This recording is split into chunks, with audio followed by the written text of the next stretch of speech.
Hi, how are you doing today? Thank y'all so much for having me. I apologize about my tardiness. I was at St. James High School this morning speaking to the students there, and it kind of ran over. So anytime I'm able to go back to Vacherie and lend a hand, that's what I've done. So I was there since 9 o'clock this morning, so I really apologize for my tardiness. But again, I appreciate being here.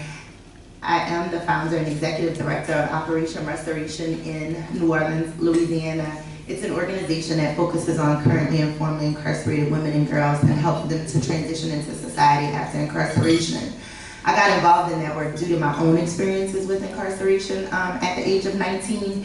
And when I was released, there weren't many services that were provided for people out in the community. So I began to do work around access to education, access to employment, access to housing, because those are all of the things that I've struggled with. In 2017, I had an opportunity to work on some legislation which passed, which was Act 276 here in the state of Louisiana, which removed the criminal history questions off of college admissions applications for purposes of admissions, because when I applied to go to school, I was unable to do so. We passed that legislation in 2017 here in the state of Louisiana, and we made Louisiana the first state in the country to pass that type of legislation.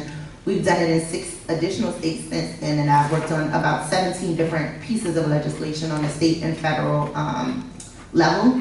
And my federal legislative work allowed me an opportunity to work under the last administration on the First Step Act, which resulted in me receiving a full presidential pardon on Donald Trump's last day in office, which removed my criminal convictions and my restitution.